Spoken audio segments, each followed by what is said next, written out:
What's going on, everybody, and welcome to EBO.ai's video series, where we talk to influential people in the iGaming sector about how they are dealing with the current challenges of COVID-19. I'm extremely excited today to have two very special guests with us today.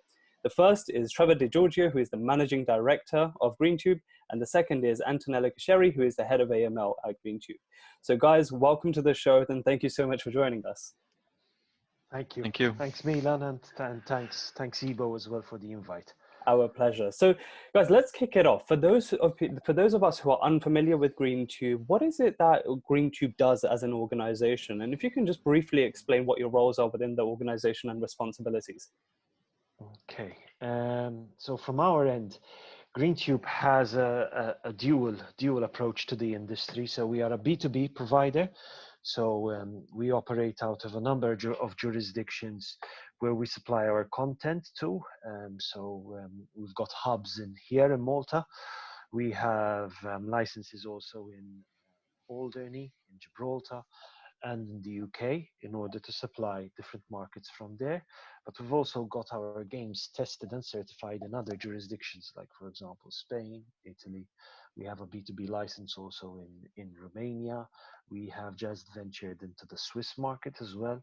So there's a lot of focus on B2B, and then we do B2C in a number of regulated markets: Italy, Spain, Romania, UK, and also within the German region of Schleswig-Holstein, where we have licenses and we offer on a B2C level in those jurisdictions. And Greentube also has another branch, which is our social gaming. We have subsidiaries such as FunStage or Platogo, which also offer social gaming in different jurisdictions as well. Brilliant. Thank you, Trevor. And Trevor, what are your main responsibilities within the organization? So myself, I have also a dual role over here, is that I'm the managing director for Malta, but I'm also the chief legal for the entire Greentube structure.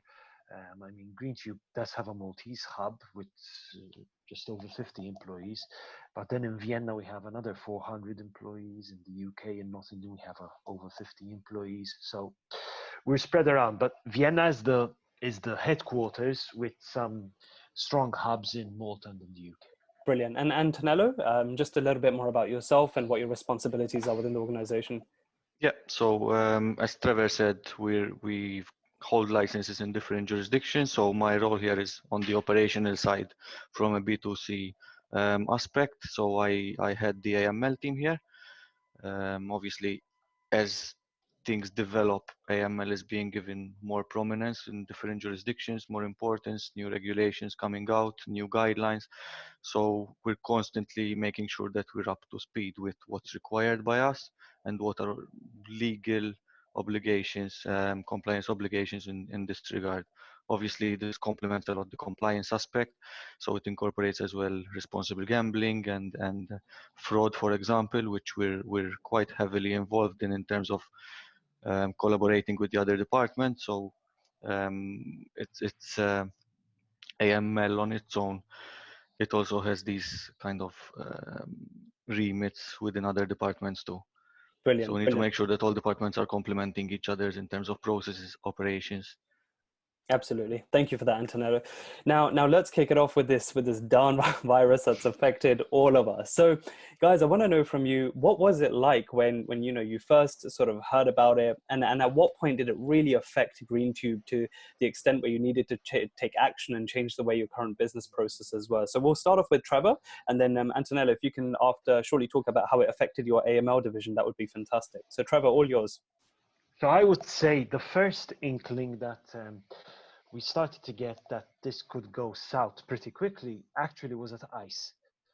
So at ICE, I don't know if you're familiar with the Novomatic stand, because Greentube is part of the Novomatic group, but yes. The whole stand is pretty big, and there's actually a lot of coordination which goes on behind the scenes, a lot of meetings. And in actually in one of the preparatory meetings, our board flagged the issue of coronavirus, because we knew that it had originated within Asia, and we knew that there will be a number of guests coming from Asia, and so we wanted to take, let's say, those initial precautions, which were mainly ensuring that the rooms were cleaned, our meeting rooms, and that we had hand sanitizers and wipes present in every single meeting room. And in actual fact, we had that present in every single Novomatic meeting room during ICE. So then we always kept an eye out for what was going on. And in the case of Malta now, um, given our proximity to Italy and the amount of flights coming in and out of Italy, once the numbers started to explode in Italy, then all of a sudden we became very conscious of the risks in Malta. And so we started with our, let's call it, contingency plan from a few weeks before we actually decided to send everyone home. So we took the decision to send everyone home a week before the Maltese government actually advised to go and work from home if it's possible to do that. So to explain, Malta is not in lockdown right now. What you have is that the over 65 age category has been told to stay at home.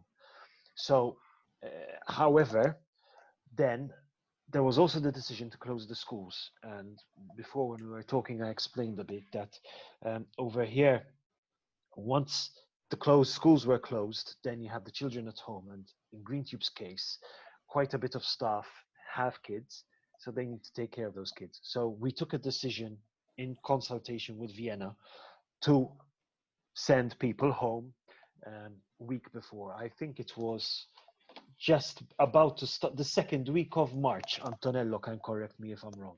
Hmm. So we took that decision, and Vienna then actually sent people home a week after, again earlier than when the Austrian government decided to take the same decision on the partial lockdown within Austria. And in the UK, we also, once there was the decision on lockdown, all employees were sent home. There was a logistical issue, especially on a customer support front, where we had to set up the customer support phone lines within the homes of our individual staff. It took us around a week to get done properly, and we managed to do that. It presents its own set of difficulties, and I have to admit that one of the biggest difficulties on the island right now is, unfortunately, um, the construction works did not stop, and the noise which is generated during the day is unacceptable. I have listened into recordings of our customer support agents, and it's a horrible thing. And unfortunately, the noise from construction is a big problem. It still Mhm. persists, and it is a big problem. So operationally, I would say that is one of the biggest issues that we are having. And even though we complained with the authorities, unfortunately, the complaints fell on deaf ears. Right, right. And Antonello, what about yourself? How do you feel that COVID-19 affected your division, and what measures did you take in place for your team and for potentially the customers that you may be dealing with? Yes, I mean, as Trevor pointed at earlier, even before the COVID-19 situation hit Malta, we could obviously see it get closer because there are links to countries around us that people travel from one country to the other very frequently. So it was only a matter of time as to it wasn't if it hit us, it's more when. So we obviously got the ball rolling there, started preparing ourselves, making sure that we're all not just within the team, even the whole company, making sure that we're all equipped and ready that immediately we could transfer all our working equipment, work tools, and start working from home. So obviously we prepared for that, and I think it worked quite well. What we've done, we're obviously increasing more in the so sort of the formal meetings that I have with the other team members. I'm saying formal because as opposed to before where you can just have a quick chat to the person next to you, now we're making sure to keep constantly in contact so that if there are any issues or any clarifications required, there's the right forum to do that. Um, I think in general it's working out smoothly. so far. As I said, we needed to introduce these measures, so more frequent discussions, more emails are going around, most probably, which isn't necessarily a bad thing. But yes, I mean, clearly it changed the way that we're communicating to each other, definitely. Work-wise, I don't think there was much of an impact in terms of operations. At least our operations continued with the same momentum that we had before. It's just we're probably changing the way that we're communicating matters between ourselves. Absolutely. No, thank you for that, Antonello. And it's great to see that resilience at Greentube, where things are pioneering despite construction works and the many, many challenges that you've outlined. Now, Trevor, a quick question to you. What do you believe, as someone who's been in the industry a long time, who's extremely well connected, knows what's going on, what do you believe the industry needs to do when this is over? There needs to be a number of different initiatives. Number one, I'm going to speak about the responsible gaming front. The hope is that the industry takes the necessary precautions. You have the UKGC, which issued a number of conditions regarding and recommendations regarding the manner in which we promote and advertise the product during these times. Greentube is part of the BGC, so the Betting and Gaming Council, what was the RGA, and we have subscribed to the 10-point initiative presented by the BGC. Not only we are rolling out those same 10 initiatives in a number of other jurisdictions in which we operate. So we used the BGC initiatives, including the manner in which we promote, reminding players about the limits that they can put in place. And we are taking those initiatives and putting them in place in other jurisdictions as well. There is, unfortunately, the cowboys, as we know, in the sector. I mean, the Dutch regulator highlighted the fact that a number of operators were actually promoting their online casinos as COVID-free environments, which I have to say is unacceptable, and the Dutch regulator definitely did the right thing. But we are still seeing adverts out there talking about safe casinos, the online casinos as being safe. And I think that any advertising, even the MGA itself recently issued the same notice, any advertising which links gambling right now with coronavirus should be avoided. And these cowboys, actually enforcement needs to be taken against them in order also to pass on the message. So on the responsible gaming front, there is this effort. Then I'm going to speak on a work front, is also work practices. Work practices have changed. I actually have to say that I was skeptical about managing to work for a lengthy period of time from home. I myself, on a personal level, I travel a lot because of all the subsidiaries we have in different jurisdictions, the maintenance of those licenses in different jurisdictions.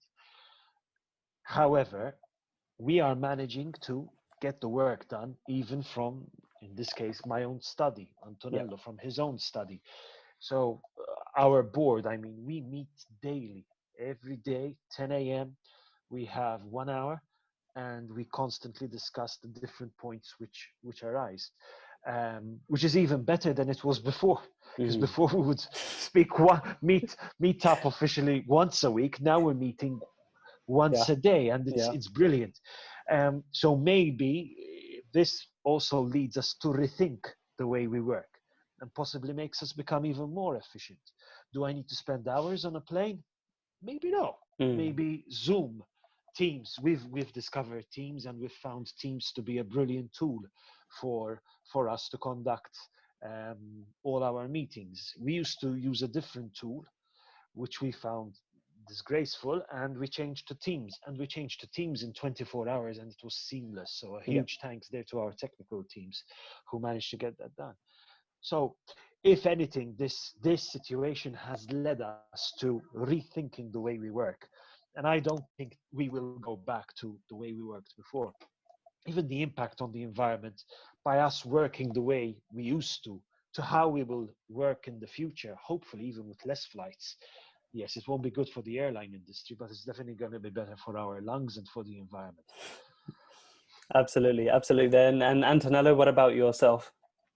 Yes, I think one takeaway from all this that I observed or thought of is probably the importance of developing trustworthy individuals. Hmm. Um, the fact that we're we're we're operating at the same level, or at least with the limitations that we have, still operating at the same level, getting the same response time, the same reactions as if we were in the office, even though we're located kilometers apart.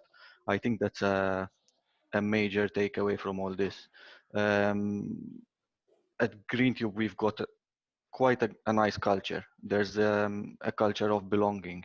So from day one, when you enter, when you join us, um, there's that sense of belonging transmitted to you from top management all the way further. And I think that that sense of belonging then normally translates into a sense of commitment. Yeah. And we're seeing the results of that now. I mean, how many, basically in all the job openings you see, one of the points is ability to work on own initiative. And I think we normally took that for granted. Hmm. But now we're seeing how important that is as well, because having employees located remotely, but still getting the same effort, same input, same results, it's a major plus, and it shows the individual's development as well. Yeah, absolutely, Antonello. Now, guys, at a time when we are more dependent on technology, more than probably ever before, to stay connected, to have strong communication, to build that trust that Antonello just spoke about, what are your thoughts on the technology that has been given a massive rise and, to be honest, adoption in recent times? As you may be aware, artificial intelligence has been huge right now. You know, the UK government is talking about getting AI experts in to reduce the operational load and the current constraints that many of the customer service agents have had. There's been numerous other technology solutions that are coming up to support what will probably be a new way that we work going forward. So, Trevor, from your perspective, what technology solutions do you see integrating really well to our new way of working going forward? Well, this technology that we're using right now, I mean, I had never heard of Zoom before, Yeah, but I hadn't used Teams before, yeah, and it works. As long as you have a good internet connection, it works. Um, we're working much harder, and especially Antonello, on the use of tools which analyze and study player behavior, especially right now when you see um, certain volumes coming in. So you want to make sure that you're really on top of the ball and you're on top of the game and you're seeing what's going on, especially on an RG front, on a fraud front, and on an AML front. You don't want to have this situation being used in one way or another to lead to abuse, because the reputational hit will be huge on the industry. So now more than ever we need to be vigilant, and now more than ever we also need to use technology, be it AI, be it third-party tools which analyze and crunch the numbers for us and generate the reports. However, you need to pay attention and you need to be careful. Responsible gaming, fraud, AML, on every single front, we need to have um, more eyes or more visibility on what is going on. mm, Ton. Yeah, no, I definitely agree. I mean, technology in this case is helping us maintain the standard despite the change in environment. Not just because we're working remotely, where there are tools like Zoom or Teams, as Trevor mentioned, that help us keep it, facilitate communications, but also in terms, in our case, when we're dealing with AML, RG fraud, in terms of monitoring. I think technology is out there. It's there to help us, and it's there to help us adapt quicker to changes as well. yeah. Brilliant, brilliant, fantastic, Antonello. And last but not least, a question that a lot of iGaming companies will find useful. Trevor, from your experience in the industry, and Antonello, yours as well, what processes and what practices do you see being adopted rather immediately soon as the COVID-19 virus is over and businesses go back to working normal, that you will make to the business in how it runs as an organization?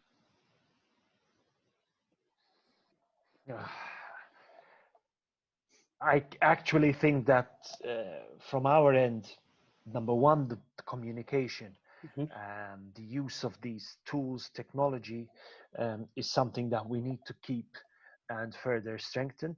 I need to admit, I also have to say that the daily board calls that we are having also really are improving communication. So even though all of us are in home office, the communication has actually improved. And so communication is key. Technology is key. I mean, we are a technology sector, so we have to invest more in the technology and monitoring. I will repeat it because I believe it's important. If we don't monitor, then we're going to have the bad stories, the accidents. You take years to build your reputation, but you can lose it in a moment. And we have to admit that the gaming sector hasn't done much in certain jurisdictions vis-a-vis reputation, and we can't. When everyone else in the world is experiencing a hit, the gaming sector cannot put itself in a bubble and think it's above this hit, because it isn't. It's part of it, and it's not the entire gaming sector which is performing well right now, because anyone who has a sports book as one of their principal products, well, there is a big problem over there. And like it or not, we have seen operators announcing either the loss of jobs or restructuring, or else complete closure, as we have seen these past couple of weeks. So no, the industry is not immune to COVID-19, and neither is it immune to the repercussions of COVID-19 once it is over. Thank you. And Antonello, what about yourself? What perhaps changes do you see happening in your division that will be in place going forward that perhaps other head of AMLs within other iGaming companies could also learn from? Yeah, no, I think it, on a general level, on a business point of view, rather than specifically AML, it might get us to rethink even the priorities. I think this experience is teaching us that even remotely you can work well. So I would see probably less traveling being done, and rather the expenses that were the costs of traveling, maybe they could be invested in technology instead to still facilitate communication despite being in different locations. So I think as an industry, that's one of the changes that we're going to be seeing. In terms of AML, lessons learned from an AML perspective, obviously, you need to be prepared. Basically, the way AML works is it's something constant, something that you need time to work on, time to monitor, time to investigate. And this has taught us that tomorrow you might be working in a different environment, which is something that you need to be prepared of. So you need to plan ahead. You need to make sure that when there will be a change in the way that you work, in the way that you operate, where you're located, you need to be prepared to adapt to those situations, because AML, you're monitoring your tasks, cannot stop. And that's something that is probably the major takeaway from all this, that you need to plan ahead, and rather than wait for something to happen and then react to it, you need to plan beforehand so that when it hits you, you're prepared for it. Absolutely, absolutely. Well, look, on that note, Antonello and Trevor, thank you both so much for sharing your thought leadership, sharing your experience and how you're dealing with the COVID-19 virus. I'm sure this is going to be a huge help to many iGaming organizations that this will be going out to. So thank you from everyone at EBO for coming on the video series and sharing this with us. Thank you for the opportunity. Yep. Thank you for the invite.